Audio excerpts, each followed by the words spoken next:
Hey, everybody. We're going to read, I'm going to read H.G. Wells' The Time Machine. And when we get to a magic number, I'm going to start so we have a nice, considerable amount of people here that can hear the most of it. Until then, I'm going to tell you a little bit about H.G. Wells. He was born in the 1800s, 1866 to be exact. And he was a school teacher. He was a school teacher. And he was a writer, but he never sold anything. He wanted to get out of school teaching. He was tired of it. And he wrote this in 1895. He wrote The Time Machine in 1895. In 1893, he started publishing stories and articles in various magazines that were a little bit far out. He might be considered a conspiracy theorist or kind of a weirdo. He was the kind of guy that I believe might have been one of your favorite teachers in school. Can you imagine him teaching? Imagine H.G. Wells, Herbert George Wells, teaching you in high school. And you just knew that he was too big for high school. Anyways, when he was selling his articles and short stories to various magazines and publications, and people said, dude, you got to do this for a living. Now, I'm sure they didn't say dude in 1895, but maybe they did. I don't know. Does anyone have any know any history of the English language in Britain in 1895? Did they say dude? I don't think so. I could be wrong. I could be wrong. But H.G. Wells is known as the father of science fiction. The father, anything that you like science fiction came from a movement that was started by Herbert George Wells. Now think about this. It's the 1800s. It's the 1800s. We're not going to talk about racism here. Okay? So if you bring that up one more time, you get blocked. Actually, you get blocked right now. It's the 1800s, and he envisioned tanks. Tanks. He envisioned space travel. He envisioned invisibility. Think about that. Becoming invisible. How many times have you seen that theme in literature, science fiction literature? It started with Herbert George Wells. You saw me write in the like when I was introducing what I was going to do tonight. He was in love with the science world. He was born in Bromley, Kent, England in 1866. His father was a professional cricketer and sometimes a shopkeeper, and his mother, a former lady's maid. Interesting, right? He won a scholarship to the Normal School of Science in London, where he studied with the famous Thomas Henry Huxley. He began to sell articles. Yeah, Time Machine with Guy Pearce. That's based upon this story. Yep. He began to sell articles and short stories regularly in 1893, and in 1895, his immediately successful novel, A Time Machine, it says, rescued him from a life of a school teacher's salary. So The Time Machine was the story that really, there's a little bug in here floating around. So The Time Machine was the story that put him on the map, where people knew who he was. His other, what he called scientific romances, and I love that phrase, scientific romances. was The Island of Dr. Moreau. You know that. It was a cool movie back in what, the 60s or 70s. The Invisible Man. You saw that movie. The original was, I believe, Vincent Price, if I'm not mistaken. War of the Worlds. That was written in 1898. Think about that. That is amazing. And who can tell me who actually read War of the Worlds on the radio during radio theater? And people actually thought that it was a news broadcast, that there were aliens invading Earth, and there were people that were incredibly scared. Watcher, you're right. Orson Welles, absolutely. Now think about this. War of the Worlds was written in 1898. The Invisible Man was written in 1897. Island of Dr. Moreau was written in 1896. The First Men on the Moon was written in 1901. So think about this. His first novel was The Time Machine, written in 1895. 1895. Dr. Moreau, 1896. Invisible Man, 1897. War of the Worlds, 1898. Boom, boom, boom, boom. There was a lot going on. Think about what the world was going through at that time. Think about what was happening. We are about, what, 20 years prior to World War I? Think about what's going on in Europe at the time. It's amazing. Who were his contemporaries? Who?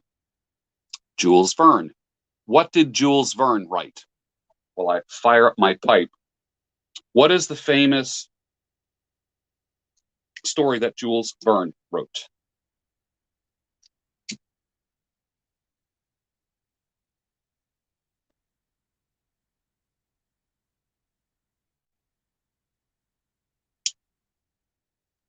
"20,000 Leagues Under the Sea." You're right. You're right. Henry James called H.G. Wells, Herbert George Wells, think about this, called him the most gifted writer of that era. Who was the most gifted writer and Journey to the Center of the Earth?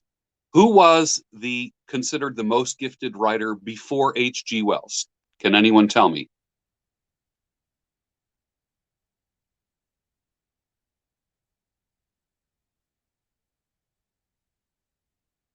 Take a guess.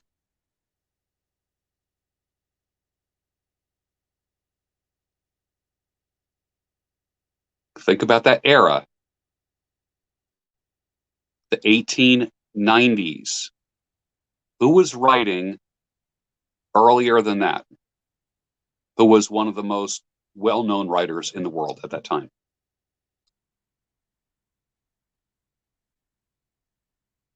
About 400 years earlier, it was Shakespeare. Dickens. You're right, Charles Dickens. Some of you, if you follow me on Instagram, you saw that I have some pictures, me and Gerald Charles Dickens, who followed me on Twitter. Mark Twain did not start writing yet at that point. Or he was already popular in America at that point. We're talking English lit right now. But there's pictures of me and Gerald Charles Dickens, who is the great, great, great, great grandson of Charles Dickens. So, and I go to see him perform every year when he does A Christmas Carol, which is, if you ever get a chance to go see Christmas Carol done by Gerald Charles Dickens, just do whatever you can. He tours the United States. If you're in the States, you really, really need to see him. You really do. It's just amazing. He does, I forget how many characters he does, over 20 characters. He does every single character in the story. It's amazing. It's a one-man play. Anyways, back to Herbert George Wells. He envisioned, as I said earlier, tanks, space travel, intergalactic travel, ray guns. What else? Aliens. I mean, this guy's mind was going places that not a lot of minds were going to at the time. Let me fire this up. I keep losing my flame here.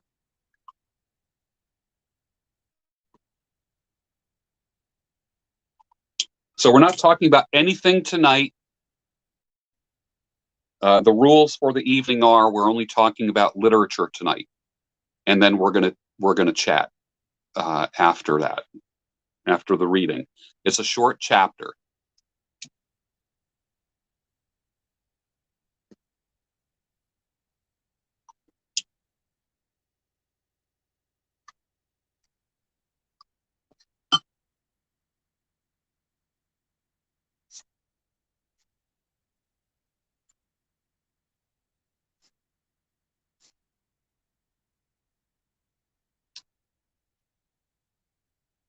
It's interesting. He lived until 1946.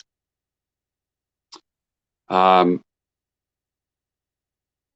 they called him the most gifted writer of that age. He coined the phrase, the war that will end all war.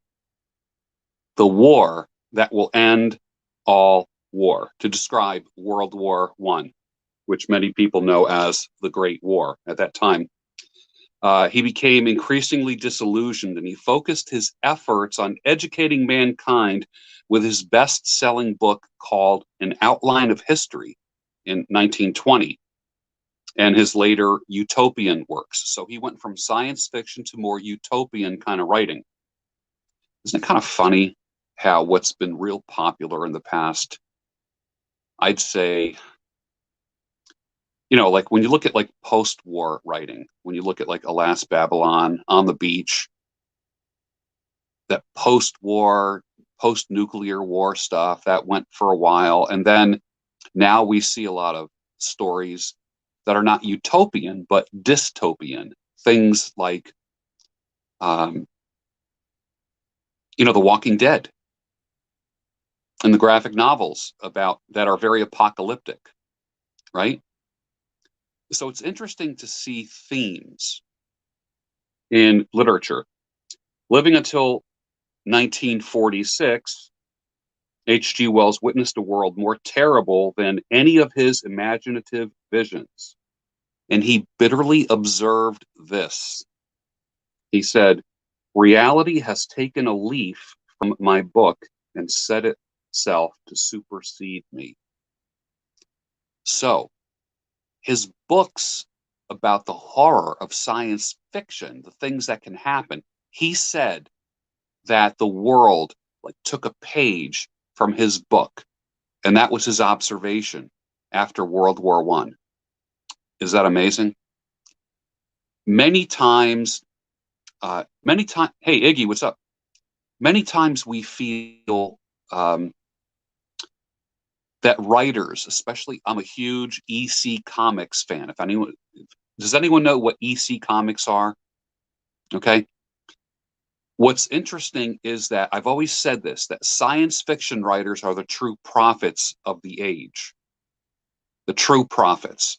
When you read EC Comics, you see things that at that time were really far out, but are just normal, everyday things for you and I.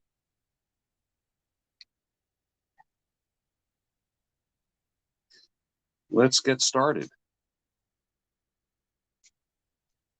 You know, there is in a YouTube world of people posing, people not being who they are, keyboard warriors. Who is reading literature online live? Who is doing that? And to me, I want to bring that back in the same way that your English teacher in high school would read out loud to you, or maybe junior high or middle school, and you would just like listen and picture things in your head, imagine what they were reading. You know, allow this to be a movie as I read it to you. Allow yourself to just envision the characters, what they might have looked like, what they might have sounded like. Remember, He was in Britain, so they probably had British accents. So, entertaining comics, yes, EC Comics, entertainment comics, they're the best. You can get a lot of reprints, and you can get entire, like a reprint set. It's worth every penny. Every penny. You're into sci-fi at all. If you're not into it, it will get you into it. Okay. Herbert George Wells, The Time Machine, written in 1895, Chapter 1. The time traveler, for so it will be convenient to speak of him, was expounding a recondite matter to us. His gray eyes shone and twinkled, and his usually pale face was flushed and animated. The fire burned brightly, and the soft radiance of the incandescent lights in the lilies of silver caught the bubbles that flashed and passed in our glasses.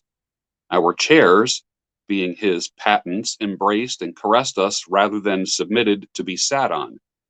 And there was that luxurious after-dinner atmosphere when thought runs gracefully free of the trammels of precision.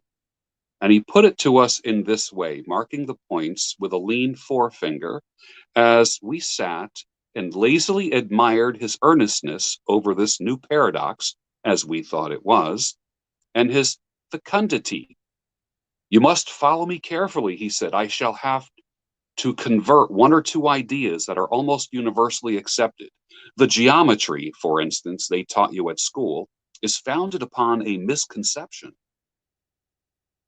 Is not that rather a large thing to expect us to begin upon? Said Philby, an argumentative person with red hair. I do not mean to ask you to accept anything without reasonable ground for it.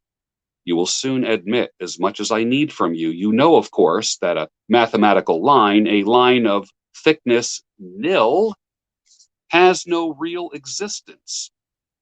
They taught you that? Neither has a mathematical plane. These things are merely abstractions. That is all right, said the psychologist, nor having only length, breadth, and thickness can a cube have a real existence. Well, there I object, said Philby. Of course, a solid body may exist, all real things. So most people think, but wait a moment, can an instantaneous cube exist? Philby says, I don't follow you. Can a cube that does not last for any time at all have a real existence? Philby became pensive. Clearly, the time traveler proceeded. Any real body must have extension in four directions. It must have length, breadth, thickness, and duration. But through natural infirmity of the flesh, which I will explain to you in a moment, we incline to overlook this fact. There are really four dimensions, three, which we call the three planes of space, and a fourth is time. There is, however, a tendency to draw an unreal distinction between the former three dimensions and the latter because it happens that our consciousness moves intermittently in one direction along the ladder from the beginning to the end of our lives. That, said a very young man making spasmodic efforts to relight his cigar over the lamp, that, very clear indeed.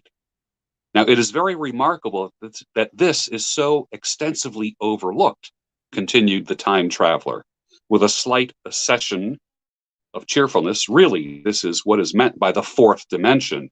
Do not know that they mean it. It is only another way of looking at time. There is no difference between time and any of the three dimensions of space, except that our consciousness moves along time. But some foolish people have got a hold of the wrong side of that idea. You have all heard what they have to say about the fourth dimension. The provincial mayor said, I haven't heard that. It's simply this, that space, as our mathematicians have it, is spoken of as having three dimensions, which one may call length, breadth, and thickness, and is always definable by reference to three planes. each at right angles to the others. But some philosophical people have been asking why three dimensions particularly?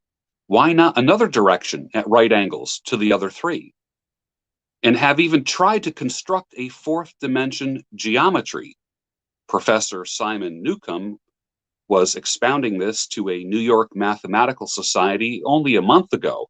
You know how on a flat surface, which has only two dimensions, we can represent a figure of a three-dimensional solid.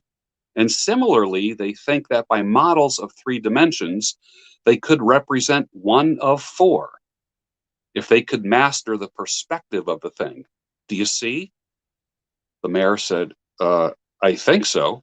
And knitting his brows, he lapsed into an introspective state, his lips moving as one who repeats mystic words. Yes, I think I see it now, he said after some time, brightening in a quite transitory manner. Well, I do not mind telling you that I have been at work upon this geometry of four dimensions for some time. Some of my results are curious. For instance, here's a portrait of a man at 8 years old. Here's another portrait of a man at 15, another at 17, another at 23, and so on. All of these are evidently sections, as it were, three-dimensional representations of his four-dimensional being, which is a fixed and unalterable thing. Scientific people, proceeded the time traveler, after the pause required for the proper assimilation of this, know very well that time is only a kind of space. Here is a popular scientific diagram, a weather record. This line I trace with my finger shows the movement of the barometer, yet it was so high yesterday, and at night it fell. Then this morning it rose again, and so gently upward to here. Surely the mercury did not trace this line in any dimensions of space generally recognized, but certainly it traced such a line, and that line, therefore, we must conclude, was along the time dimension. But, said the medical man, staring hard at a coal in the fire, if time is really only a fourth dimension of space, why is it and why has it always been regarded as something different? And why cannot we move in time as we move about in other dimensions of space? The time traveler smiled. Are you sure we can move freely in space? We can move right, we can move left, we can go backward, we can go forward freely enough, and men always have done so. I admit we move freely in two dimensions, but how about up and down? Gravitation limits us there. Well, not exactly, said the medical man. There are balloons. Yes, but before balloons, save for spasmodic jumping and the inequalities of the surface, man had no freedom of vertical movement. Still, they could move a little bit up and a little bit down, said the medical man. Well, easier, far easier down than up. And you cannot move at all in time. You cannot get away from the present moment. You can move to the left, to the right, forward, backward, but you can't move in time. My dear sir, that is just where you are wrong. That is just where the whole world has gone wrong. We are always getting away from the present moment. Our mental existences, which are immaterial and have no dimensions, are passing along the time dimension with a uniform velocity from the cradle to the grave, just as we should travel down if we began our existence 50 miles above the Earth's surface. But the great difficulty is this, interrupted the psychologist. You can move about in all directions of space, but you cannot move about in time. That is the germ of my great discovery. But you are wrong to say that we cannot move about in time. For instance, if I am recalling an incident very vividly, I go back to the instant of its occurrence. I become absent-minded, as you say. I jump back for a moment. Of course, we have no means of staying back for any length of time, any more than a savage or an animal has of staying 6 feet above the ground. But a civilized man is better off than the savage in this respect. He can go up against gravitation in a balloon, and why should he not hope that ultimately he may be able to stop or accelerate his drift along the time dimension, or even turn about and travel the other direction?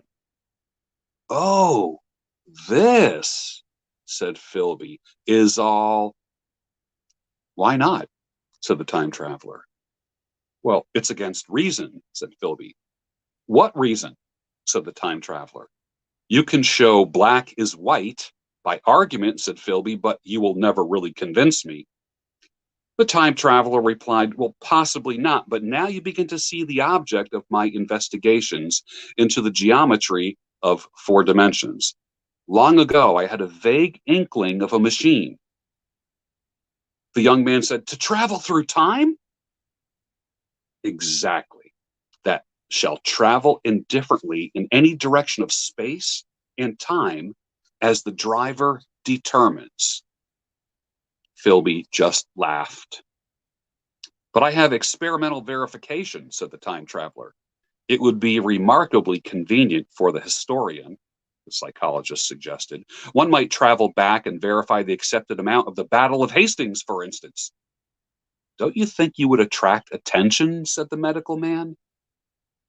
Our ancestors had no great tolerance for anachronisms. Little late 1800s humor there. One might get one's Greek from the very lips of Homer and Plato, the very young man thought, in which case they would certainly plow you for the little go. The German scholars have improved Greek so much. Then there is the future, said the very young man. Just think, one might invest all one's money, leave it to accumulate at interest, and hurry on ahead.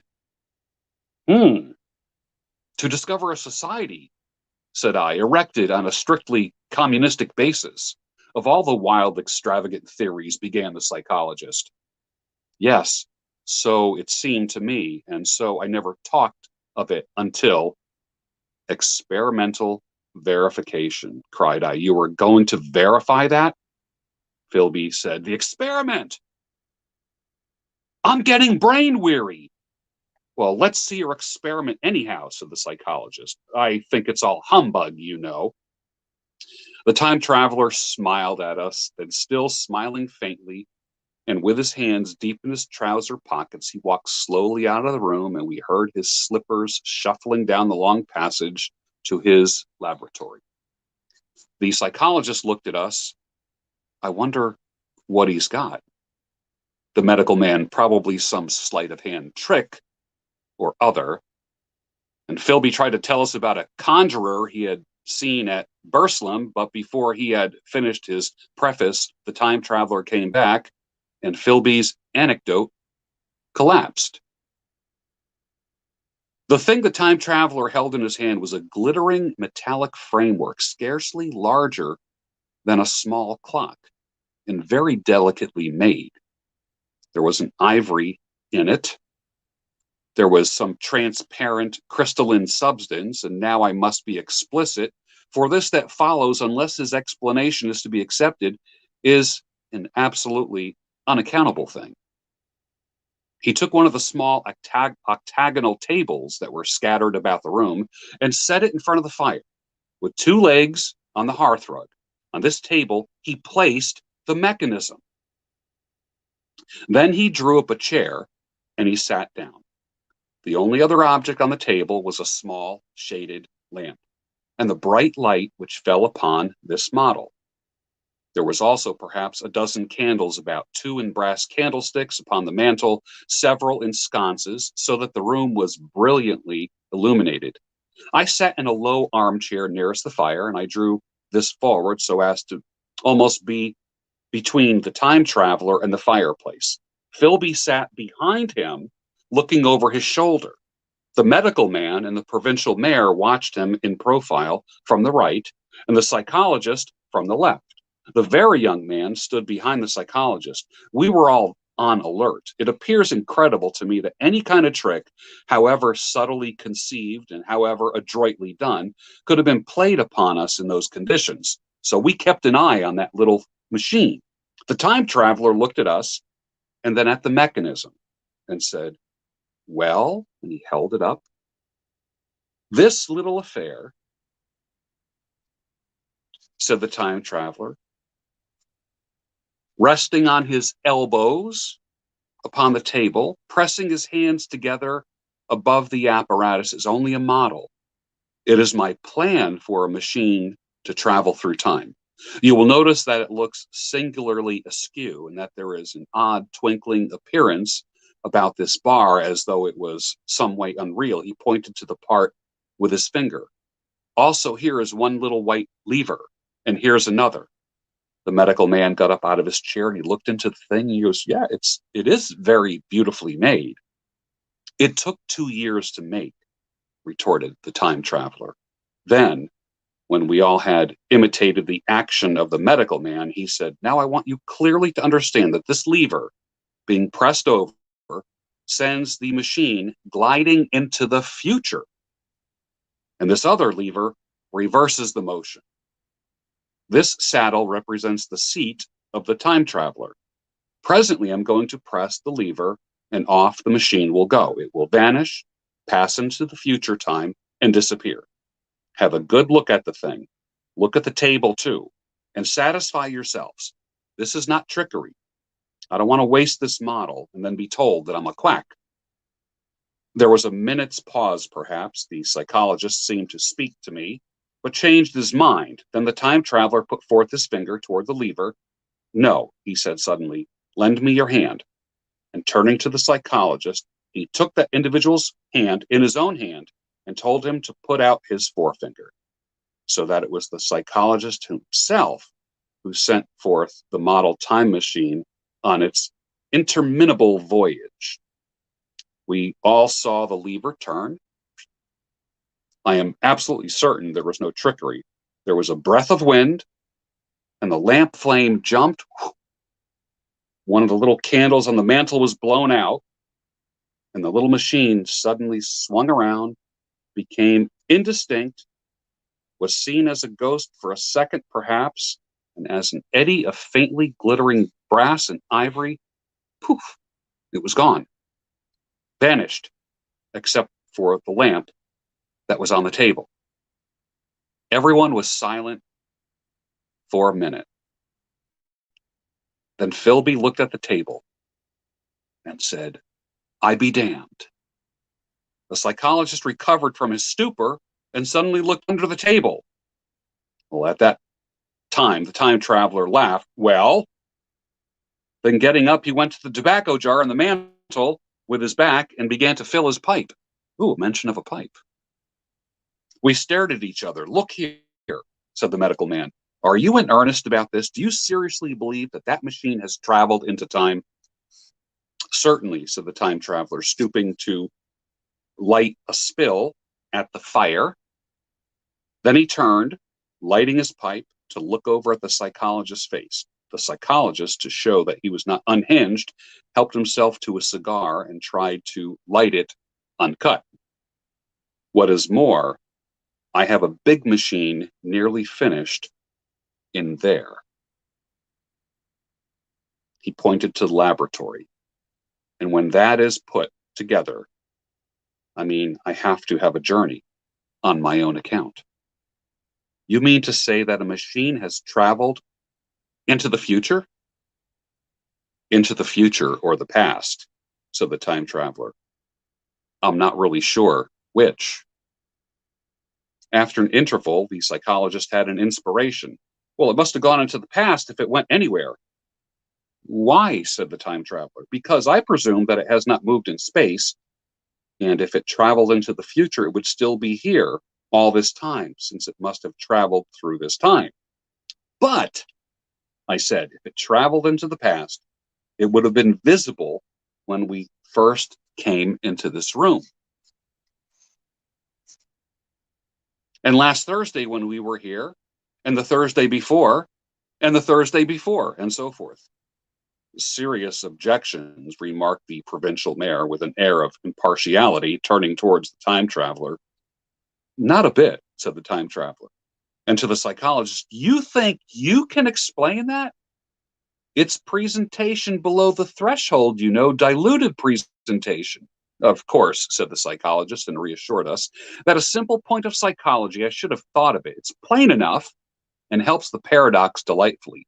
We can't see it, nor can we appreciate this machine any more than we can the spoke of a wheel spinning or a bullet flying through the air, if it's traveling through time 50 times or 100 times faster than we are, if it gets through a minute while we get through a second, the impression it creates will, of course, only be 1/50th or 1/100th of what it would take if it were not traveling in time. That's plain enough.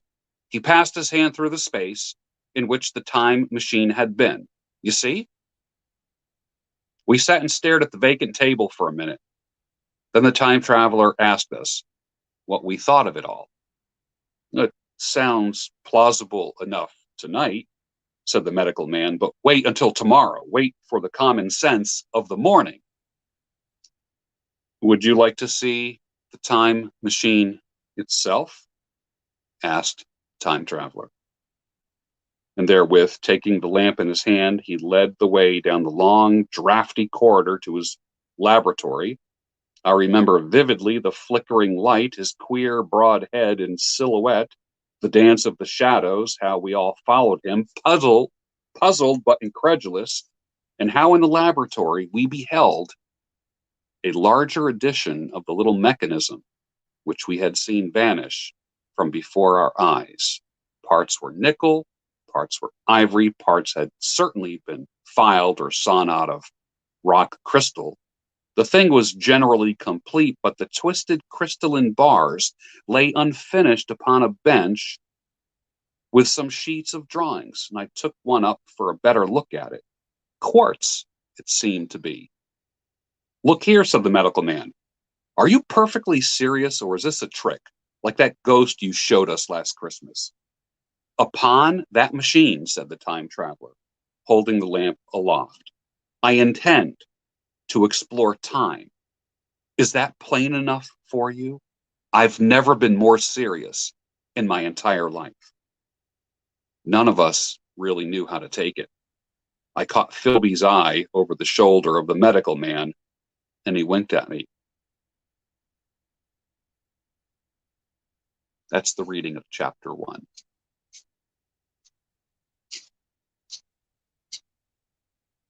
I say we go on for chapter 2. I think that at that time, none of us quite believed the time machine.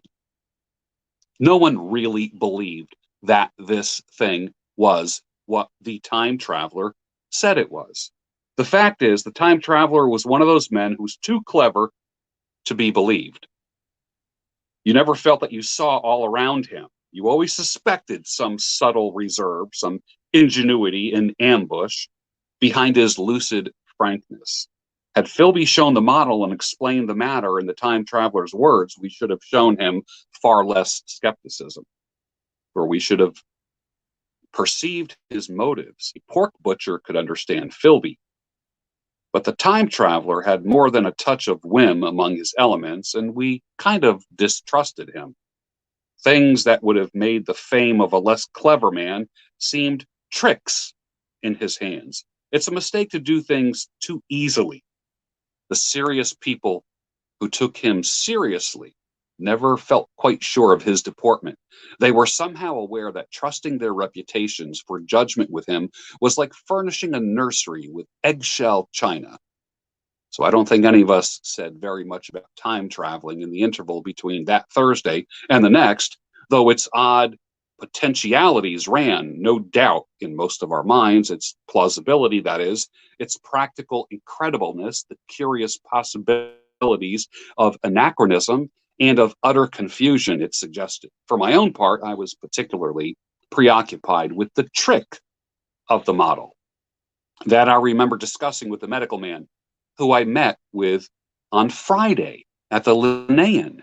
He said that he had seen a similar thing in Tübingen and laid considerable stress on blowing out the candle. But how the trick was done, he could not explain. The next Thursday, I went again to Richmond. I suppose I was one of the time traveler's most constant guests, and arriving late, found 4 or 5 men already assembled in the drawing room. The medical man was standing before the fire with a sheet of paper in one hand and a watch in the other. I looked around for the time traveler, and it's 7:30 now, said the medical man. I suppose we better have dinner. Where's, I said, naming our host. You've just come? It's rather odd. He's unavoidably detained. He asks me in this note to lead off dinner at 7, and if he's not back, says he'll explain when he comes. It seems a pity to let the dinner spoil, said the editor of a well-known daily paper, and thereupon the doctor rang the bell. The psychologist was the only person besides the doctor and myself who had attended the previous dinner. The other men were blank. The editor, aforementioned, a certain journalist, and another, a quiet, shy man with a beard, who I did not know and who, as far as my observation went, never opened his mouth all evening. There was some speculation at the dinner table about the time traveler's absence, and I suggested time traveling in a half jocular spirit. The editor wanted that explained to him, and the psychologist volunteered a wooden account of the ingenious paradox and trick we had witnessed that day a week ago. He was in the midst of his exposition when the door from the corridor opened up without noise. I was facing the door and saw it first. Hello, I said. At last, the door opened wider, and the time traveler stood before us. I gave a cry of surprise. Good heavens, man, what's the matter? Cried the medical man, who saw him next, and the whole table turned towards the door. He was in an amazing plight. His coat was dusty and dirty, smeared with green down sleeves, his hair disordered, and as it seemed to me, grayer, either with dust or dirt, because the color of his hair actually faded. His face was pale, ghastly. His chin had a brown cut on it, a cut half healed. His expression was haggard and drawn as by intense suffering. For a moment, he hesitated in the doorway as if he had been dazzled by bright light. Then he came into the room. He walked with just such a limp that I've seen in footsore tramps. We stared at him in silence, expecting him to speak. He said not a word, but came painfully to the table and made a motion toward the wine. The editor filled a glass of champagne and pushed it towards him. He drained it, and it seemed to do him some good. For he looked around the table, and the ghost of his old smile flickered across his face. What on earth have you been up to, man? Said the doctor. The time traveler did not seem to hear.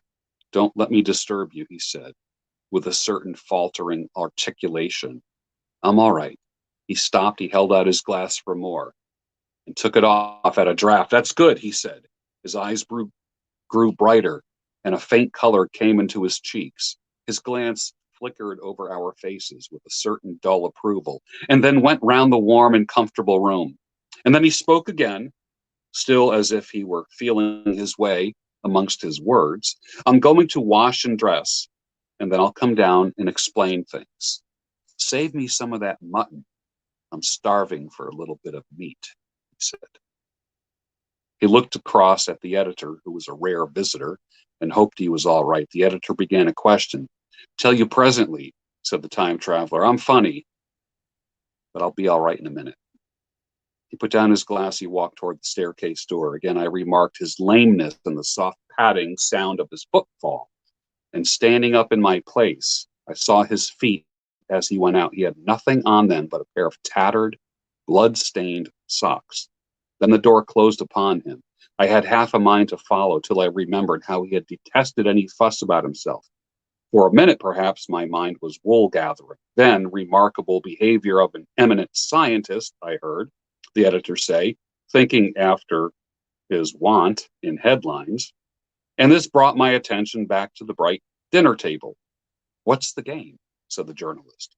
Has he been doing an amateur cadger? I don't know. I met the eye of a psychologist and read my own interpretation in his face. I thought of the time traveler limping painfully upstairs. I don't think anyone noticed his lameness. The first to recover completely from this surprise was the medical man, who rang the bell. The time traveler hated to have servants waiting at dinner for a hot plate. At that, the editor turned to his knife and fork with a grunt, and the silent man followed suit. and dinner was resumed. Conversation was exclamatory for a little while, with gaps of wonderment, and then the editor got fervent in his curiosity. Does our friend eke out his modest income with a crossing? Or has he his Nebuchadnezzar phases? He inquired. I feel assured that it's this business of the time machine, I said, and I took up the psychologist's account of the previous meeting. The new guests were frankly incredulous. The editor raised objections. What was this time traveling? A man couldn't cover himself with dust by rolling in a paradox, could he? And then, as the idea came home to him, he resorted to a caricature. Hadn't they any clothes brushes in the future? The journalist, too, would not believe at any price, and he joined the editor in the easy work of heaping ridicule upon the whole thing. They were both the new kind of journalists, joyous, irreverent young men. Our special correspondent in the day after tomorrow reports, the journalist was saying, or rather shouting. When the time traveler came back, he was dressed in ordinary evening clothes, and nothing save his haggard look remained of the change that had startled me. I say, said the editor hilariously, these chaps here say you've been traveling into the middle of next week. Tell us about little Roseberry, will you? What will you take for the lot? The time traveler came to the place reserved for him without a word. He smiled quietly in his old way. Where's my mutton? He said. What a treat it is to stick a fork into meat again. Story, said the editor. Story be damned, said the time traveler. I want something to eat. I won't say a word until I get some peptone in my arteries. Thanks. Who's got the salt? One word, said I. Have you been time traveling? Yes, I have, with his mouth full, chewing food and nodding his head. I have been traveling. I'd give a shilling a line for a verbatim note, said the editor. The time traveler pushed his glass toward the silent man and rang it with his fingernail, at which the silent man, who had been staring at his face, started convulsively and poured him wine. The rest of the dinner was uncomfortable for my own part. Sudden questions kept rising to my lips, and I dare say it was the same with the others. The journalist tried to relieve the tension by telling anecdotes of Hetty Potter. Time traveler devoted his attention to his dinner and displayed an appetite of a tramp, like he hadn't eaten for a week. The medical man smoked a cigarette and watched the time traveler through his eyelashes. The silent man seemed even more clumsy than usual and drank champagne with regularity and determination out of sheer nervousness. At last, the time traveler pushed his plate away and looked around us. I suppose I must apologize, he said. I was simply starving, but I had the most amazing time. He reached out his hand for a cigar and cut the end, but come into the smoking room. It's too long a story to tell over these greasy plates. And ringing the bell in passing, he led the way into the adjoining room. You have told blank and dash and chose about the machine, he said to me, leaning back in his easy chair and naming the three new guests. But the thing's a mere paradox, said the editor. I can't argue tonight. I don't mind telling you the story, but I can't argue. He went on. Tell you the story of what happened, if you like, but you must refrain from interruptions. I want to tell it badly. Most of it will sound like I'm lying, so be it. It's true. Every word of my story is true. I was in my laboratory at 4 o'clock, and since then I've lived 8 days. Such days as no human being ever lived before. I'm nearly worn out, but I shan't sleep until I told this whole thing to you. Then I shall go to bed, but no interruptions. You must agree with me. Agreed, said the editor. And the rest of us echoed, agreed, agreed, I agree, agreed. And with that, the time traveler began his story, as I have set it forth. He sat back in his chair at first and spoke like a weary man. Afterwards, he got more animated. In writing it down, I feel with only too much keenness the inadequacy of pen and ink, and above all, my own inadequacy to express its quality. You read, I will suppose, attentively enough. You cannot see the speaker's white, sincere face and the bright circle of the little lamp, nor hear the intonation of his voice. You cannot know how his expression followed the turns of his story. Most of us hearers were in shadow, for the candles in the smoking room had not been lit yet. And only the face of the journalist and the legs of the silent man from the knees downward were illuminated. At first, we glanced now and again at each other. After a time, we ceased to do that and looked only at the time traveler's face.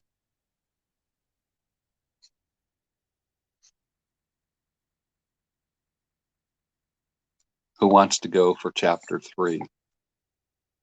I got to drink my coconut water.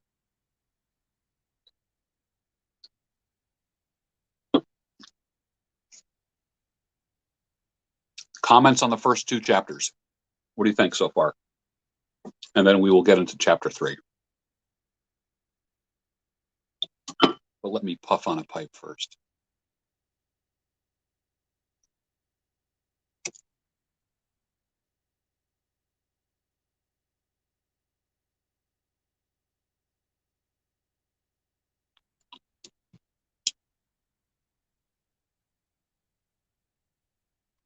I am going to do chapter 3.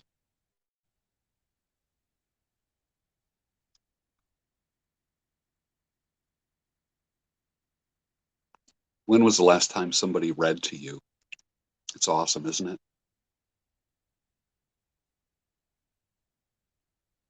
Iggy, you're right. Lots of characters. Storyteller telling the story of a storyteller telling a story. You're right. Am I the time traveler? No.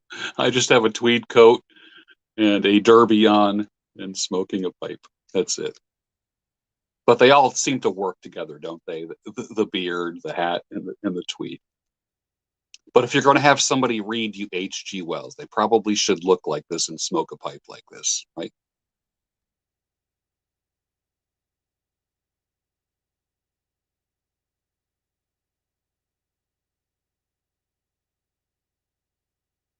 It's interesting, right? Isn't it interesting? Keep in mind, this was written in 1895. 1890. Like, don't you sense the ambiguity and the hesitance of all the men in that room, right? It's fascinating how they doubt him. They doubt him. The very young man, the psychologist, the medical man. I thought it was funny when the medical man lit up a cigarette. That made me laugh. To remind you, H.G. Wells was the first one to envision invisibility, becoming invisible. He was the first one to sketch tanks. The editors of the newspaper, the newspaper men, incredible. It's amazing. Can you see how you're starting to get to know the characters a little bit? There's not a lot of writing like this going on. This is not a graphic novel. And I'm a huge fan of graphic novels, but what I do miss is how I'm picturing these people in my head. Now, I do love comic book art. Love it. Absolutely love it. But there is absolutely no replacing the movie that's going on in your head as I'm reading.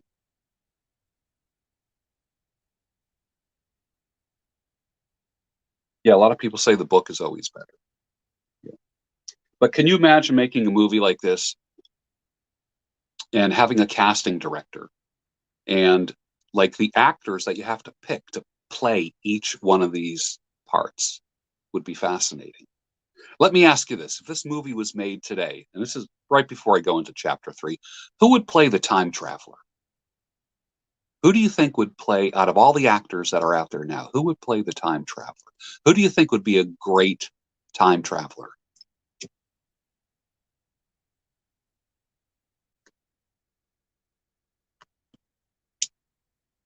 I'm thinking like John Turturro, like right away. Guy Pearce, yeah, of course, Guy Pearce. Guy Pearce is too handsome for for a role like this.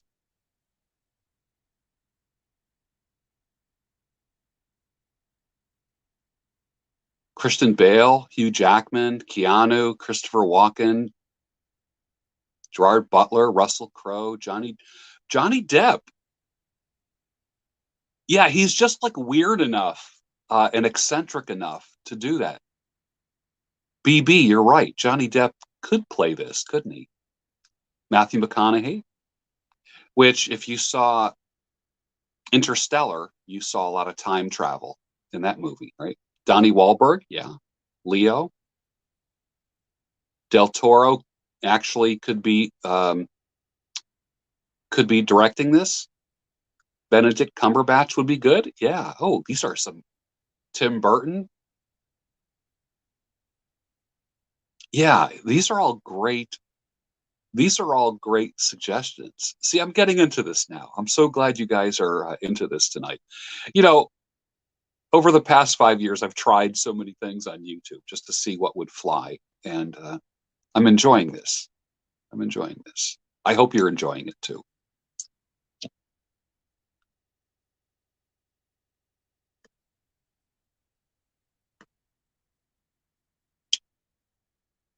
Idris Elba would make a great psychologist. Yeah, I agree. I agree.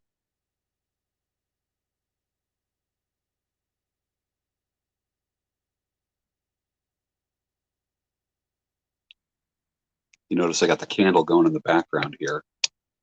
Can you see that? If I could read, if, if I could read this book in this light here, I would, but there's no way. But this would be the kind of light that you'd want to read it in, right?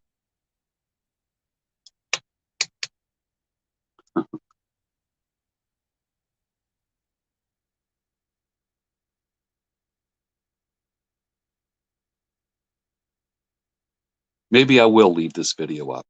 Yeah.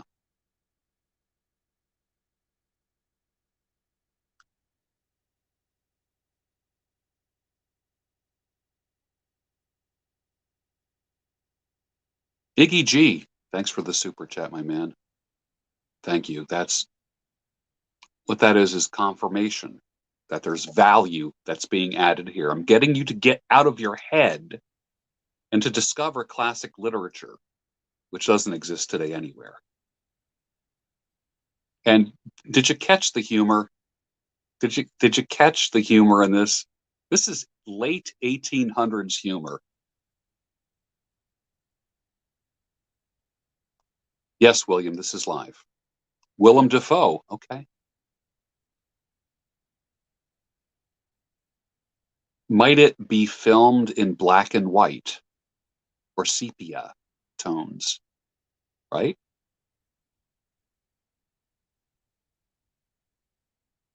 But the beginning, talking about the dimensions, back and forth, left and right, up and down. But the fourth dimension is time. That really got to me. I thought that was great. All right. David Bowie. Oh, of course. Right?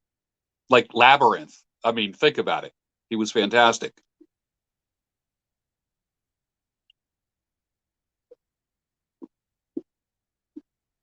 Great stuff. Well, I'm enjoying. Oh, yeah. BB, The Lighthouse was fantastic. I loved The Lighthouse. No doubt. All right. Strap yourself in. Chapter 3. I told some of you last Thursday of the principles of the time machine and showed you the actual thing itself, incomplete in the workshop. There it is now.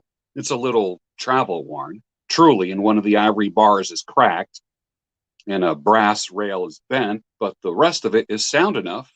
I expect to finish it on Friday. But on Friday, when putting together, it was nearly done. I found that one of the nickel bars was exactly 1 inch too short, so I had to get that remade. so that the thing was not complete until this morning. It was 10 o'clock today that the first of all time machines began its career. I gave it a last tap, tried all the screws again, put one more drop of oil on the quartz rod, and sat myself in the saddle. I suppose a suicide who holds a pistol to his skull feels much the same wonder at what will come as I felt next. I took the starting lever in one hand and the stopping one in the other, pressed the first and almost immediately the second. It seemed to reel.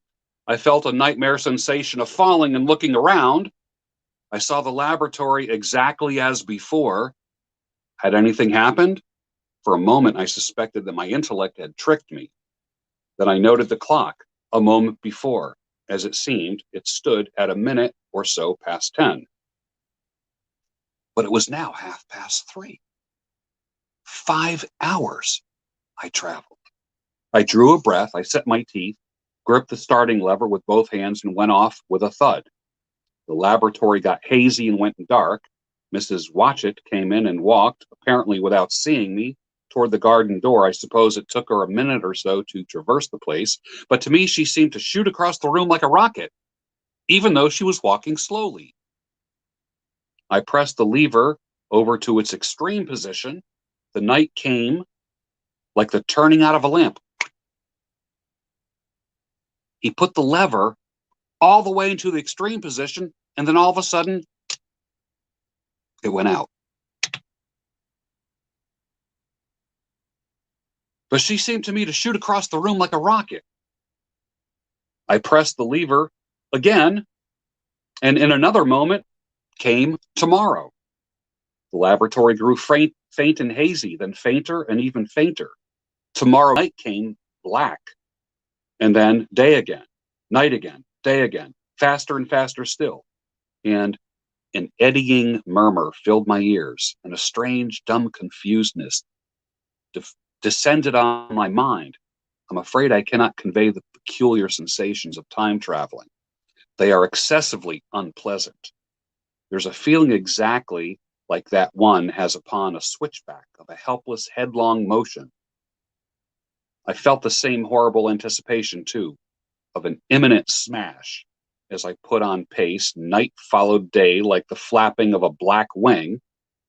The dim suggestion of the laboratory seemed presently to fall away from me, and I saw the sun hopping swiftly across the sky, leaping it every minute marking a day. I suppose the laboratory had been destroyed and I had come into the open air. I had a dim impression of scaffolding, but I was already going too fast to be conscious of any moving things. The slowest snail that ever crawled dashed by me fast. Too fast. The twinkling succession of darkness and light was extremely painful to the eye. Dark, light, dark, light, dark, light. Then, in intermittent darkness, I saw the moon spinning swiftly through her quarters, from new to full, and had a faint glimpse of the circling stars. Presently, as I went on, still gaining velocity, the palpitation of night and day merged into one continuous grayness. The sky took on a wonderful deepness of blue, a splendid luminous color, like that of early twilight. The jerking sun became a streak of fire, a brilliant arch in space, the moon a fainter fluctuating band, and I could see nothing of the stars, save now, and then a brighter circle flickering in the blue. The landscape was misty and vague. I was still on the hillside upon this house, and the shoulder rose above me, gray and dim. I saw trees growing and changing like puffs of vapor, now brown, now green. They grew, spread, shivered, passed away. I saw huge buildings rise up, faint and fair, and then pass like dreams. The whole surface of the earth seemed to change, melting and flowing under my eyes.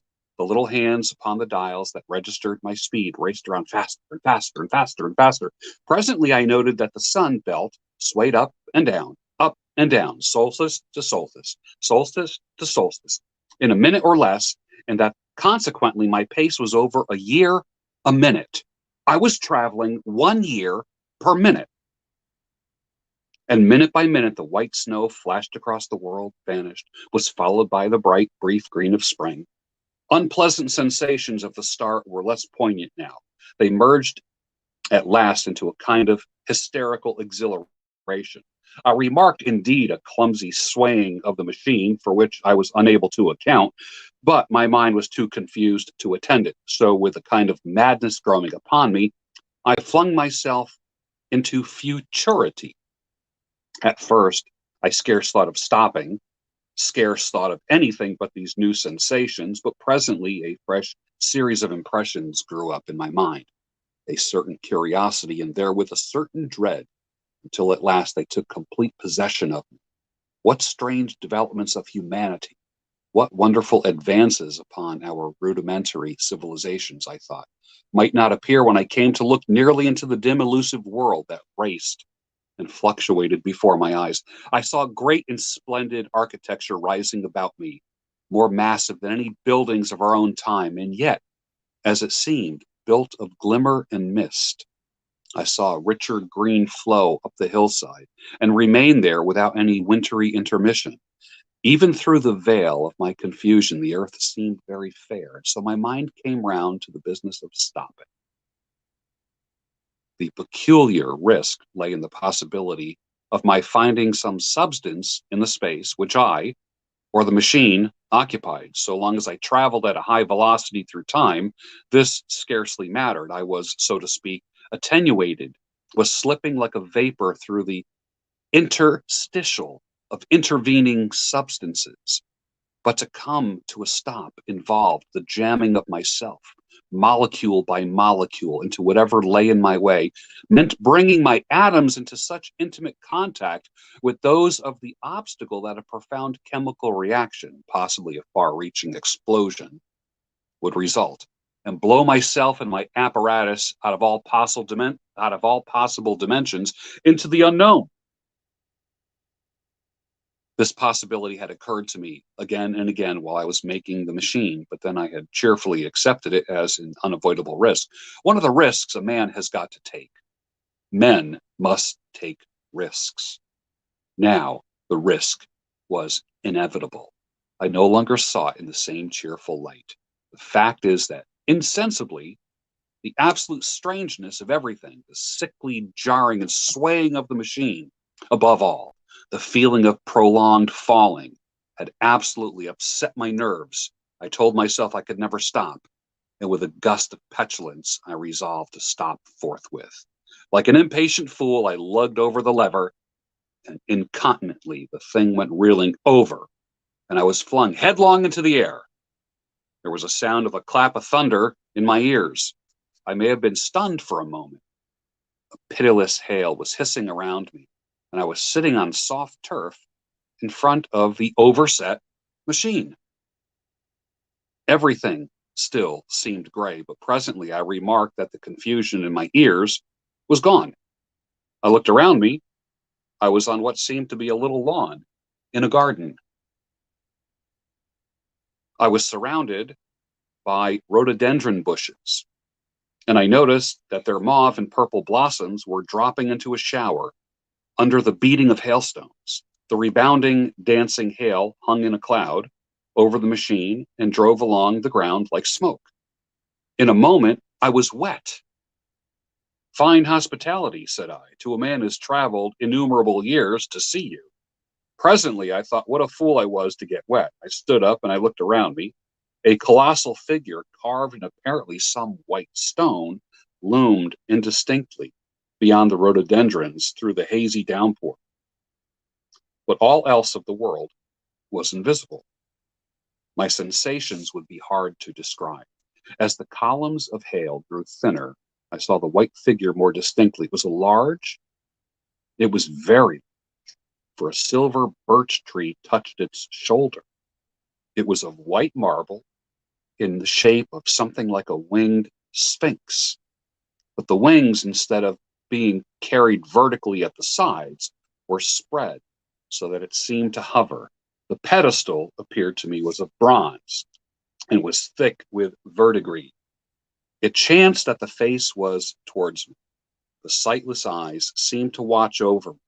and there was a faint shadow of a smile on the lips. It was greatly weather-worn, and that imparted an unpleasant suggestion of disease. I stood looking at it for a little space, half a minute, perhaps, maybe it was a half hour. It seemed to advance and to recede as the hail drove before it, denser or thinner. I don't know. At last I tore my eyes from it for a moment and saw that the hail curtain had worn threadbare, and that the sky was lightening with the promise of sun. I looked up again at the crouching white shape, and the full temerity of my voyage came suddenly upon me. What might appear when that hazy curtain was altogether withdrawn? What might not have happened to men? What if cruelty had grown into common passion? What if, in this interval, the race had lost its manliness and had developed into something inhuman, unsympathetic, and overwhelmingly powerful? I might seem some old world savage animal, only the more dreadful and disgusting for our common likeness, a foul creature to be incontinently slain. Already I saw other vast shapes, huge buildings with intricate parapets and tall columns, with a wooded hillside dimly creeping in upon me through the lessening storm. I was seized with panic and fear. I turned frantically to the time machine. I strove hard to readjust it. As I did so, the shafts of the sun smote through the thunderstorm. The gray downpour was swept aside and vanished like a traveling garment of a ghost. Above me, in the intense blue of the summer sky, some faint brown shreds of cloud whirled into nothingness. The great buildings about me stood out clear and distinct, shining with the wet of the thunderstorm and picked out in white by the unmelted hailstones piled along their courses. I felt naked in a strange world. I felt as perhaps a bird may feel in the clear air, knowing the hawk wings above can and will swoop. My fear grew into a frenzy. I took a breathing space, I set my teeth, and again grappled fiercely, wrist and knee, with the machine. It gave under my desperate onset and turned over. It struck my chin violently. One hand on the saddle, the other on the lever, I stood panting heavily, with an attitude to mount it again. But with this recovery of a prompt retreat, my courage recovered. I looked more curiously and less fearfully at this world of the remote future. In a circular opening high up in a wall of the nearer house, I saw a group of figures clad in rich, soft robes. They had seen me, and their faces were directed towards me. Then I heard a voice approaching me, several voices.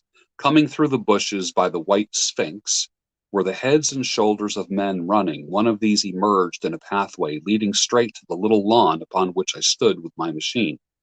It was a slight creature, perhaps maybe 4 foot high, clad in a purple tunic, girded at the waist with a leather belt, sandals.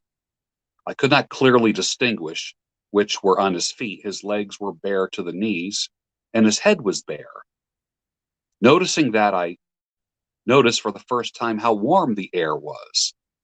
He struck me as being a very beautiful and graceful creature, but indescribably frail. His flushed face reminded me more of the beautiful kind of consumptive, the hectic beauty of which we used to hear so much. At the sight of him, I suddenly regained my confidence. I took my hands from the machine. Chapter 4.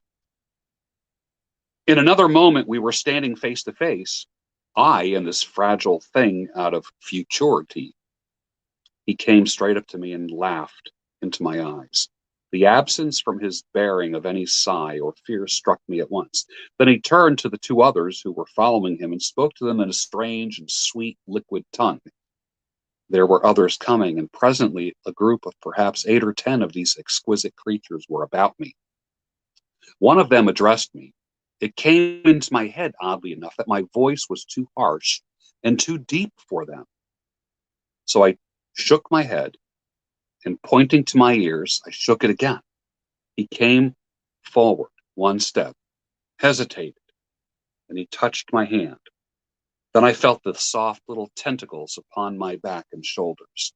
They wanted to make sure that I was real. There was nothing in this at all that was alarming. Indeed, there was something in these pretty little people that inspired confidence, a graceful gentleness, a certain childlike ease. And besides, they looked so frail that I could fancy myself flinging the whole dozen of them like bowling pins. And I made a sudden motion to warn them when I saw their little pink hands feeling at the time machine. Happily, then, when it was too late, I thought of a danger I had hitherto forgotten, and reaching over the bars of the machine, I unscrewed the little levers that would set it in motion and put these in my pocket. Then I turned to see what I could do in way of communication, and then looking more nearly into their features, I saw some peculiarities in their Dresden china type of prettiness. Their hair, which was uniformly curly, came to a sharp end at the neck and cheek.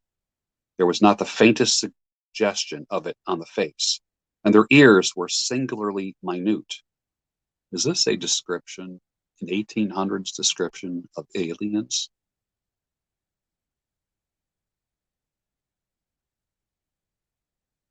Their mouths were small, with bright red, rather thin lips, and the little chins came to a point. The eyes were large and mild, and this may seem egotism on my part. I fancied even that there was a certain lack of the interest I might have expected in them, as they made no effort to communicate with me, but simply stood around smiling and speaking in soft cooing notes to each other. I began the conversation. I pointed to the time machine and to myself. Then, hesitating for a moment how to express time, I pointed to the sun. At once, a quaintly pretty little figure in checkered purple and white followed my gestures, and then astonished me by imitating the sound of thunder. For a moment I was staggered, though the import of his gesture was plain enough. The question had come into my mind abruptly: were these creatures fools? You may hardly understand how it took me. You see, I had always anticipated that people of the year 800 and 2000 odd would be incredibly in front of us in knowledge, art, and everything. Then one of them suddenly asked me a question that showed him to be on the intellectual level of one of our 5-year-old children. Asked me, in fact, if I had come from the sun in a thunderstorm. It let loose the judgment I had suspended upon their clothes, their frail, light limbs, their fragile features. A flow of disappointment rushed across my mind. For a moment, I felt I had built the time machine in vain.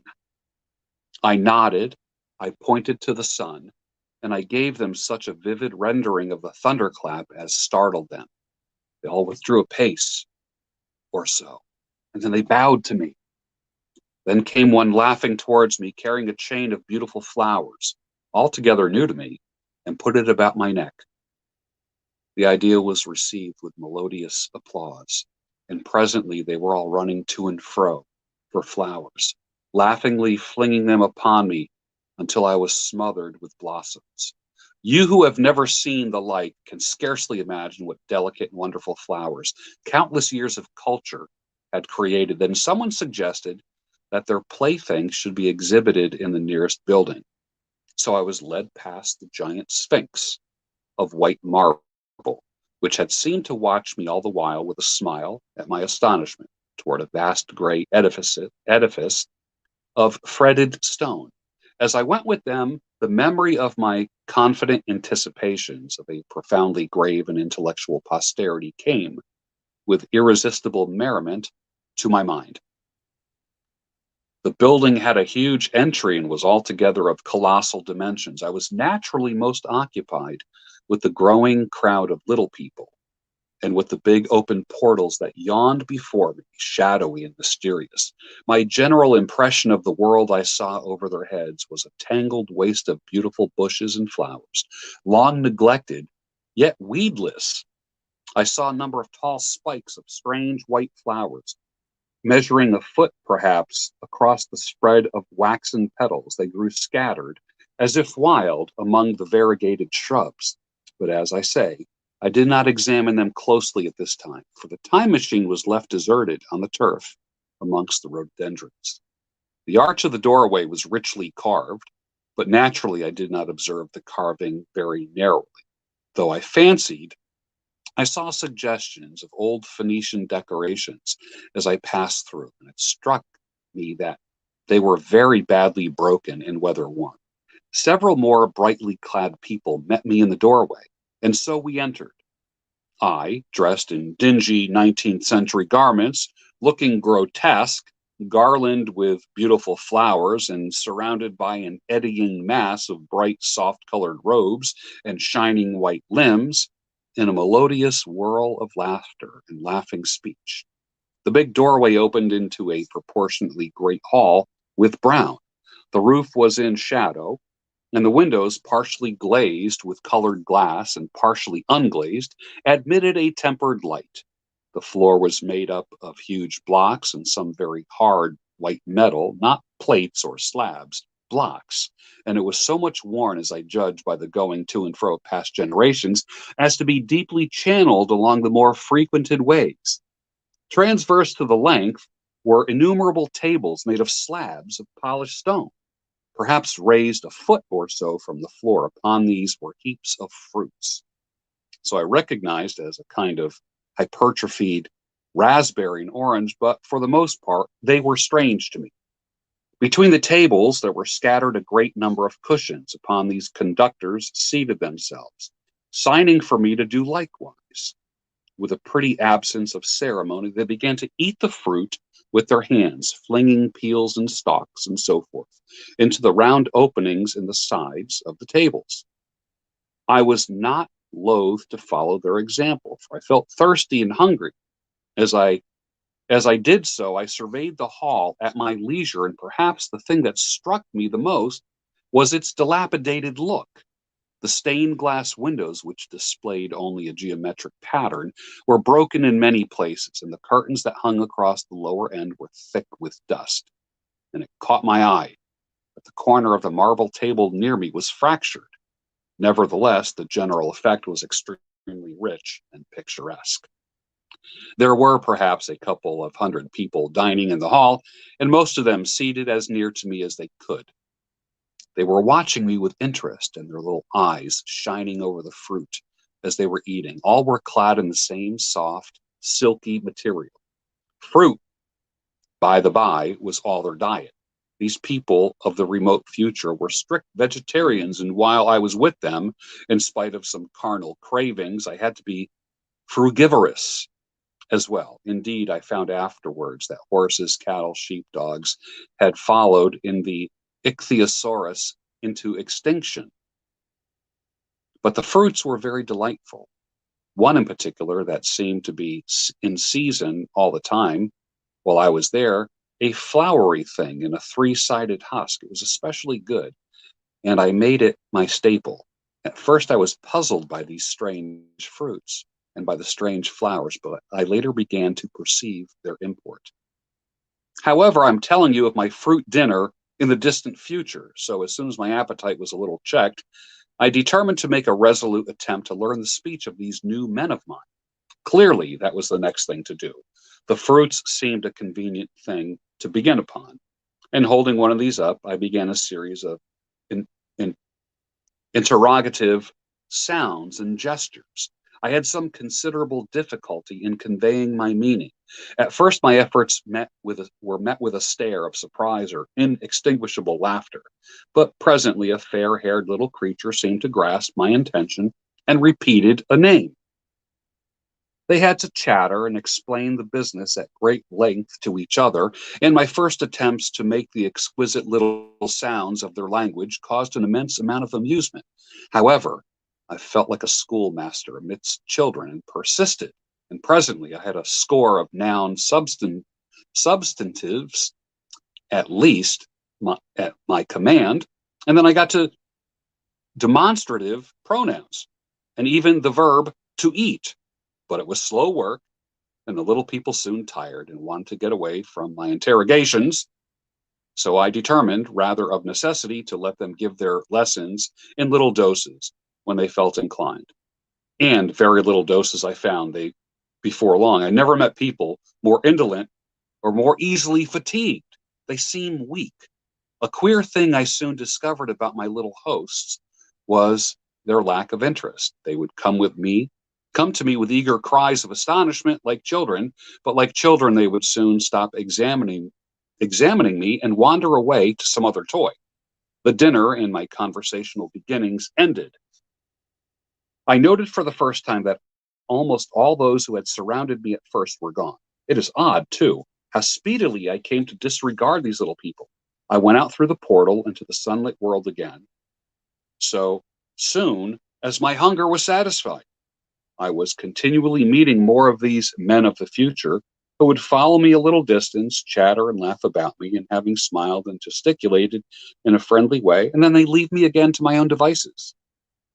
The calm of evening was upon the world as I emerged from this great hall, and the scene was lit by a warm glow of a setting sun. At first, things were very confusing. Everything was so entirely different from the world I had known, even the flowers. The big building I had left was situated on the slope of a broad river valley, but the Thames had shifted perhaps a mile from its present location. I resolved to mount to the summit of a crest, perhaps a mile and a half away, from which I could get a wider view of this, our planet, in the year 800 and 2701 AD. For that, I should explain, was the date the little dials of my machine had recorded. As I walked, I was watchful for every impression that could possibly help to explain the condition of the ruinous splendor in which I found the world. For ruinous it was. A little way up the hill, for instance, was a great heap of granite bound together by masses of aluminum, a vast labyrinth of precipitous walls and crumbled heaps amidst which were very thick heaps of very beautiful pagoda-like plants, nettles possibly, but wonderfully tinted with brown about the leaves and incapable of stinging. It was evidently the derelict remains of some vast structure. To what end built, I could not determine. It was here that I was destined, at a later date, to have a very strange experience, the first intimation of a still stranger discovery. But of that I will speak of in its proper place. Looking round with a sudden thought from a terrace on which I rested for a while, I realized there were no small houses to be seen. Apparently, the single house, and possibly even the household, had vanished. Here and there among the greenery were palace-like buildings, but the house and a cottage, which form such characteristic features of our own English landscapes, had disappeared. Communism, I said to myself. And on the heels of that came another thought. I looked at the half dozen little figures that were following me. Then in a flash, I perceived that all had the same form of costume, the same soft, hairless visage, the same girlish rotundity of limb. It may seem strange, perhaps, that I had not noticed this before, but everything was so strange. Now I saw the fact plainly enough. In costume, and in all the differences of texture, and bearing that now mark off the sexes from each other, these people of the future were alike. And the children seemed to my eyes to be but the miniatures of their parents. I judged then that the children of that time were extremely precocious, physically at least, and I found afterwards abundant verification of my own opinions. Seeing the ease and security in which these people were living, I felt that this close resemblance of the sexes was, after all, what one would expect, for the strength of a man and the softness of a woman, the institution of the family, and the differentiation of occupations are mere militant necessities of an age of physical force. Where population is balanced and abundant, much childbearing becomes an evil rather than a blessing to the state. Where violence becomes rare and offspring are secure, there is less necessity. Indeed, there is no necessity for an efficient family. and the specialization of the sexes with reference to their children's needs disappears. We see some beginnings of this even in our own time, and in this future age it was complete. This, I must remind you, was my speculation at the time. Later, I was to appreciate how far it fell short of the reality. While I was musing upon these things, my attention was attracted by a pretty little structure, like a well under a cupola. I thought in a transitory way the oddness of wells still existing, and then resumed the thread of my speculations. There were no large buildings toward the top of the hill, and my walking powers were evidently miraculous. I was presently left alone for the first time. With a strange sense of freedom and adventure, I pushed up to the crest. There I found a seat of some yellow metal that I didn't recognize. It was corroded in some places, with a kind of pinkish rust and half smothered in soft moss. The armrests cast and filed into resemblance of griffin heads. I sat down upon it, and I surveyed the broad view of our old world under the sunset of that long day. It was as sweet and fair as a view as I've ever seen. The sun had already gone below the horizon, and the west was flaming gold, touched with some horizontal bars of purple and crimson. Below was the valley of Thames, in which the river lay like a band of burnished steel. I've already spoken of the great palaces dotted about the variegated greenery, some in ruins and some still occupied. Here and there rose a white or silvery figure in the waste garden of the earth. Here and there came a sharp vertical line of some cupola or obelisk. There were no hedges, no signs of proprietary rights, no evidences of agriculture. The whole earth had become a garden. So watching, I began to put my interpretation upon the things I had seen. As it shaped itself to me that evening, my interpretation was something in this way. Afterwards, I found that I had only gotten a half truth, or a little glimpse of one facet of truth. It seemed to me that I had happened upon humanity upon the wane. The ruddy sunset set me thinking of the sunset of mankind. For the first time, I began to realize an odd consequence of the social effort in which we are presently engaged. And yet, come to think, it is a logical consequence enough. Strength is the outcome of need. Security sets a premium on feebleness. The work of ameliorating the conditions of life, the true civilizing process that makes life more and more secure, had gone steadily on to a climax. One triumph of a united humanity over nature had followed another. Things that are now mere dreams had become projects deliberately put in hand and carried forward. And the harvest was what I saw. After all, the sanitation and the agriculture of today are still in the rudimentary stage. The science of our time has attacked but a little department of the field of human disease, but even so it spreads its operations very steadily and persistently. Our agriculture and horticulture destroys a weed just here and there and cultivate perhaps a score or so of wholesome plants, leaving the greater number to fight out a balance as they can.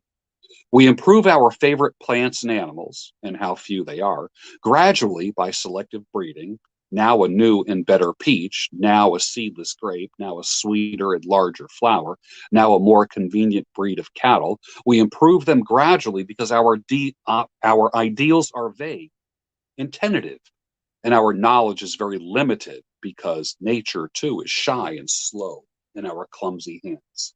Someday, all of this will be better organized and still better. That is the drift of the current in spite of the eddies. The whole world will be intelligent, educated, and cooperating. Things will move faster and faster towards the subjugation of nature. In the end, wisely and carefully, we shall readjust the balance of animal and vegetable life to suit our human needs.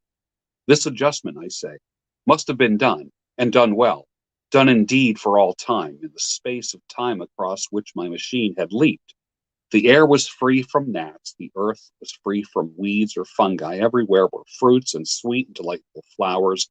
Brilliant butterflies flew hither and thither. The idea of preventive medicine was attained. Diseases had been stamped out. I saw no evidence of contagion during my stay. And I shall have to tell you later that even the processes of putrefaction putrefaction and decay had been profoundly affected by these changes. Social triumphs, too, had been affected. I saw mankind housed in splendid shelters, gloriously clothed, and yet, as I had found them, engaged in no toil. There was no signs of struggle, neither social nor economic struggle. The shop, the advertisement, traffic, all that commerce which constitutes the body of our world was gone. It was natural on that golden evening that I should jump at the idea of a social paradise. The difficulty of increasing population had been met, I guess, and the population had ceased to increase. But with this change in condition comes inevitably adaptations to change. What, unless biological science, is a mass of errors, is the cause of human intelligence and vigor, hardship and freedom, conditions under which the active, strong, and subtle survive, and the weaker go to the wall. Conditions that put a premium upon loyal alliance of capable men, upon self-restraint, patience, and decision, and the institution of the family, and the emotions that arise therein, the fierce jealousy, the tenderness for offspring, parental self-devotion, all found their justification and support in the imminent dangers of the young. Now, where are these imminent dangers? There is a sentiment arising, and it will grow against the connubial jealousy, against fierce maternity, against passion of all sorts, unnecessary things now and things that make us uncomfortable, savage survivals, discords, in a refined and pleasant life.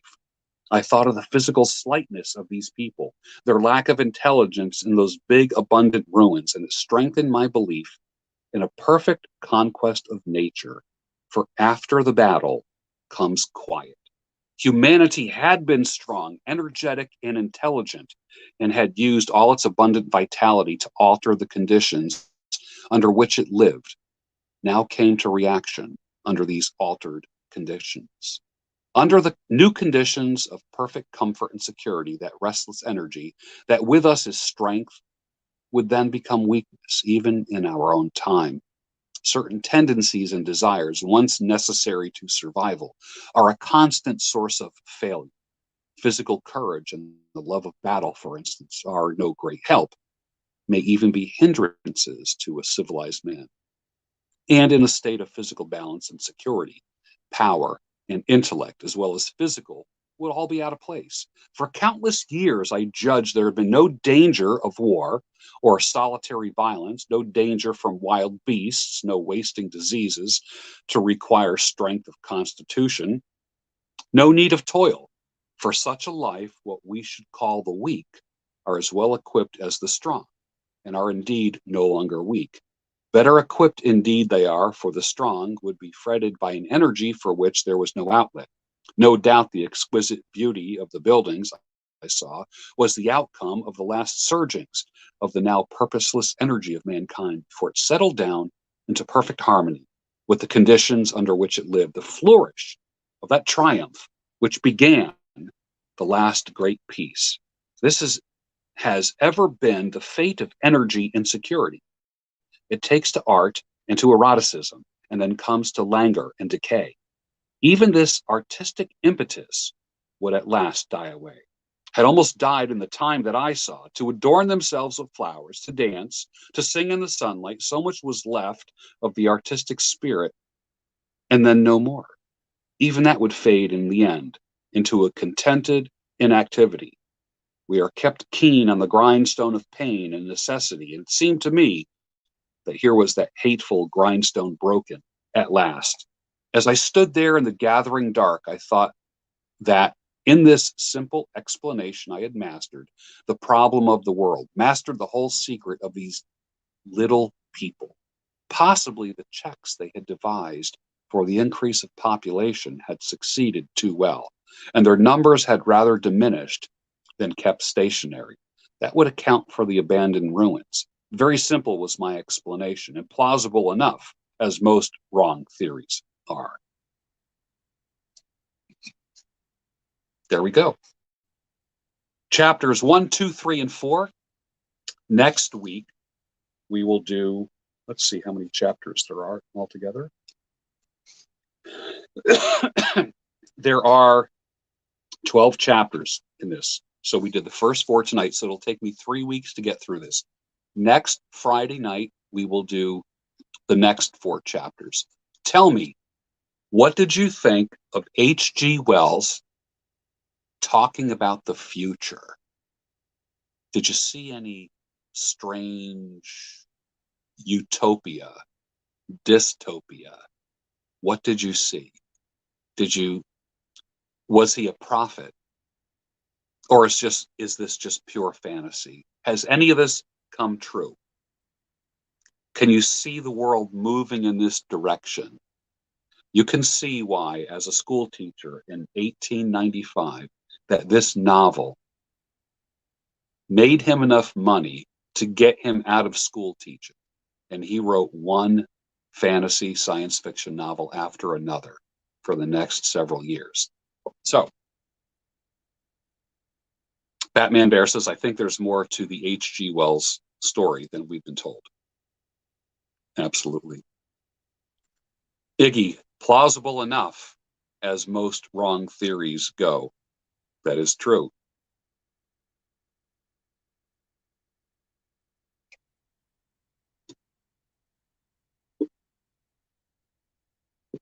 Coconut water is great for hydration when you read or if you're speaking. Elliot says, love this foreboding failure of the utopian ideal. Utopia didn't work so well, did it? It wasn't working. The genders disappeared. The men became like women, the women became like men. There was no male or female. It was just like these frail looking, pale creatures that looked almost like had little eyes, little mouths, tiny little ears. Yeah. Yeah. As far as how people describe aliens now, when you see like the average description of an alien,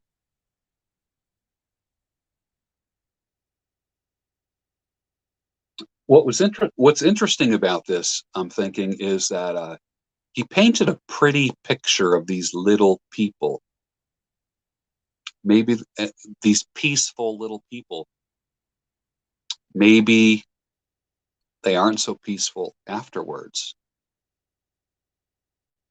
You know, we'll see how that develops.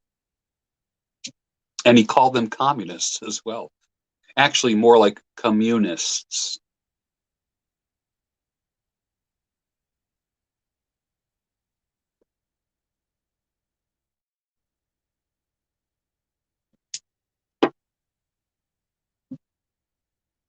So maybe if this series goes well, when I finish The Time Machine, maybe I'll pick another book, another science fiction or fantasy book. I like to, I'm a huge fan of science fiction, horror, fantasy, mystery, that kind of stuff. And I tend to like the older stuff. I really don't. I would say probably the most contemporary writer that I like as far as like sci-fi or literally science romance. That's what he called it. He called it scientific romance. Would be like Michael Crichton.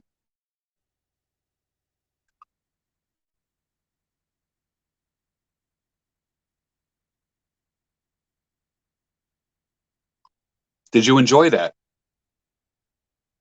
Yeah.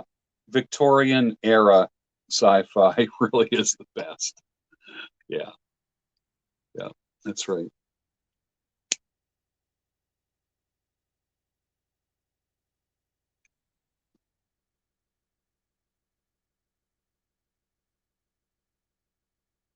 War of the Worlds would be badass.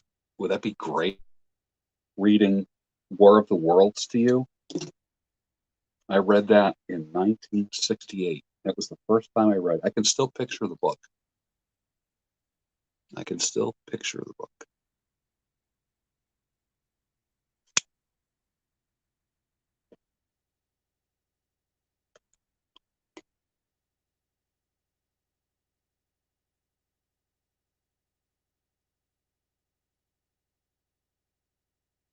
I had fun doing that. I enjoyed it.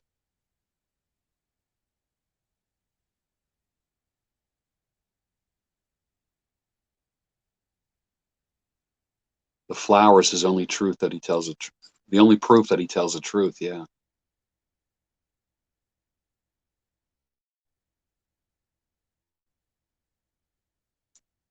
I can't wait until after he tells the story. I can't wait to hear how H.G. Wells describes the reactions of the medical man, the psychologist, the very young man, the editors. Like, I'm just wondering if they're just going to, how are they going to take this? What is their response going to be after he tells this fantastic story?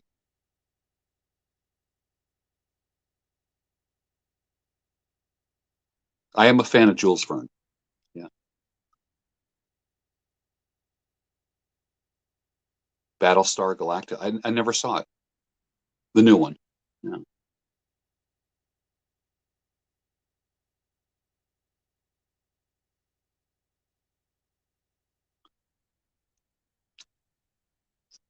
You could see where the science fiction writers kind of slip in some things, right? They almost, I mean, are they predicting the future?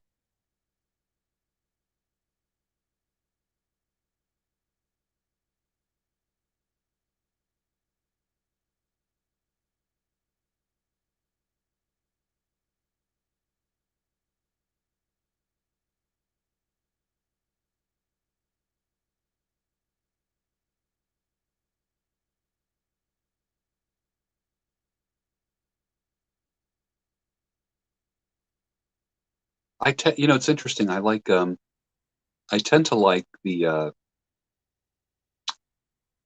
how like there's sci-fi mystery, sci-fi fantasy.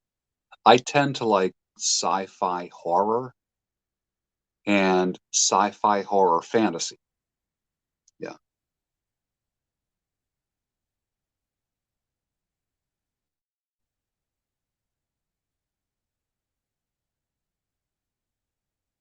Yeah, he called World War One the war that was what was the war to end all wars?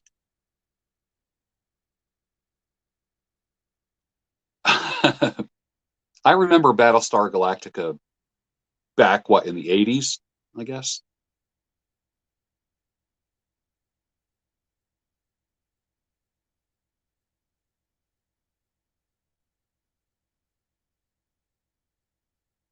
Dr. Jekyll and Mr. Hyde. That would be good. That would be a good one to read, right? You know what I want to do? I think I'm just going to stick with the classics. I think I'm going to stick with like Dr. Jekyll. That's a good one. I would read Bram Stoker's Dracula, but I think that's too long. Uh, if I can find what I want to do is uh, like this one here is it's a short novel. This is a short, and if I get into something that's too all right, so this is about 125 pages, something like that. If I get into something that is too long, the ADD nature of most people today will lose interest.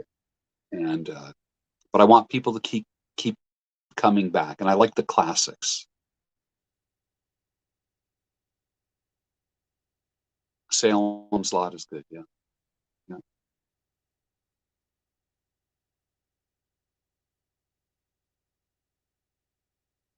Poe, big Poe fan, huge Poe fan.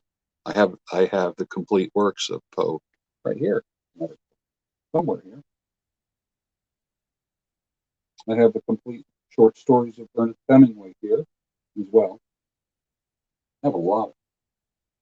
I have a, it's interesting. I think when I set up my studio, I just might end up doing like a regular night of reading. Like I did coaching all day today and uh, throughout the second half of the day. And this got me out of my head because I was consumed with people and their problems and their goals. And I needed something to kind of like air out everything that I absorbed, you know. So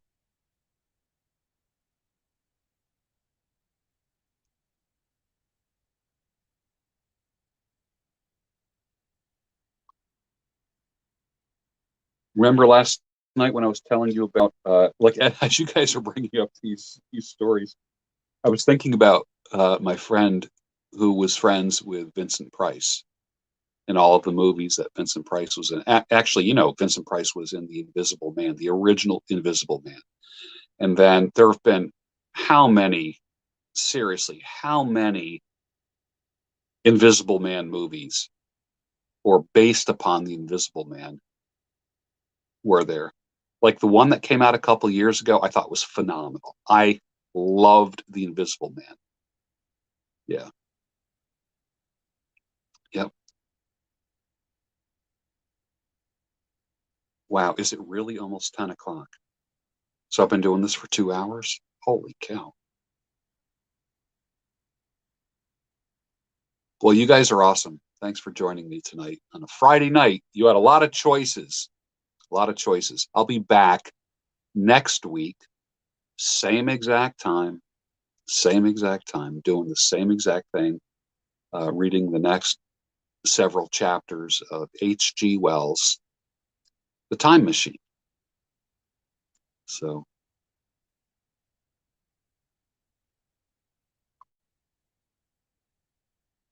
I gotta go. Gotta get up early, but I'm glad you enjoyed it. Thanks for hanging with me, everybody. And uh, the positive feedback has let me know that you do want to keep doing this on a Friday night. So we'll do it again next Friday. So, all right, everyone. Thanks for hanging out with me. I appreciate it. All right. I love you, man. Take care.